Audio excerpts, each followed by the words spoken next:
अगर हम जीडीपी के नंबर्स में भी बात करें तो फिर ये सवाल उठ रहा है कि जब आपकी एग्रीकल्चर की ग्रोथ नेगेटिव है, लाइफ स्टॉक इनफॉर्मल है, फिर नंबर मैनिपुलेशन की बात आती है, फिर इंडस्ट्री, पाकिस्तान की तारीख में पहली दफ़ा होगा कि इंडस्ट्री की ग्रोथ पॉजिटिव नज़र आ रही है मगर large scale manufacturing negative growth show कर रहा है। और लास्ट क्वार्टर में अगर हम 5.4% से ग्रो करेंगे तो ही हम 2.7% की ग्रोथ दिखा पाएंगे। तो ये जो चीज़ है, ये अगेन नंबर मैनिपुलेशन का माजी में भी इल्ज़ाम लगता रहा, इस वक्त भी लग रहा है। देखिए, मैं तो पहली बात तो ये है कि जी देखिए, I will not go into individual ministries etcetera. I represent the government and therefore I will own the numbers. It doesn't matter where it comes from. So मैंने कल इकनॉमिक सर्वे के सिलसिले में ये बात की है। देखिए, इसमें दो तीन चीज़ें मैं आपको जिक्र करूँगा कि एक तो ये है कि जो नंबर्स आ रहे हैं, that's one part of it. Number two, मैं जब प्राइवेट सेक्टर में भी था तो I would always look at the leading indicators.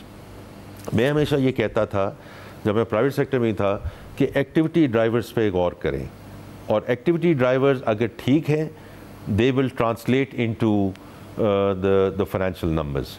तो मैं अगर अब ये देखूँ कि अगर इंपोर्ट बढ़ी है और नॉन ऑयल इंपोर्ट बढ़ी है और अगर उसमें मशीनरी की इंपोर्ट 16% से ग्रो की है, वेदर इज एग्रीकल्चर मशीनरी और इन द इंडस्ट्रियल सेक्टर, तो वो किस लिए आई है ये मशीनरी?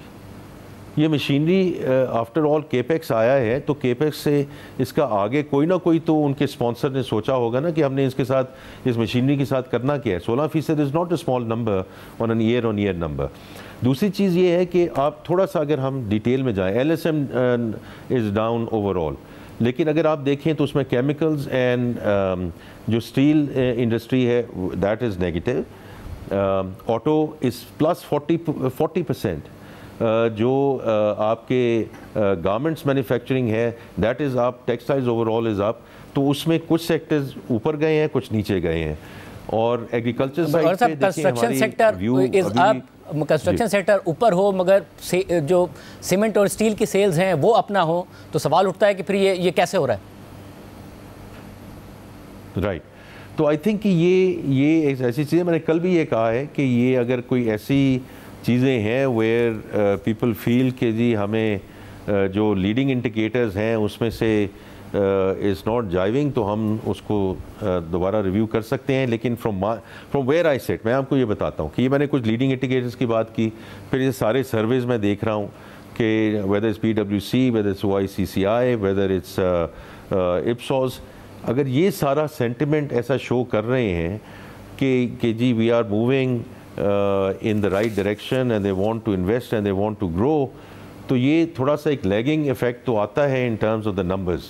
ये अहम बात है कि बहुत अरसे बाद जो सर्वे आया उसमें जो नेगेटिव से पॉजिटिव हुआ है, जो सेंटिमेंट है बिजनेस कम्युनिटी का, OICCI का जो सर्वे आया, बट अगेन जो इन्वेस्टमेंट टू GDP है 13.8%, ये कब रिफ्लेक्ट होगा? क्योंकि इकोनॉमी को अच्छा ग्रो करने के लिए 20-30% का तो इन्वेस्टमेंट टू GDP हो, हम तो हिस्टोरिक लो पर खड़े हैं। जी, आपकी बात दुरुस्त है। I think from my perspective Shahzeb sahab, at least let's get to 15%।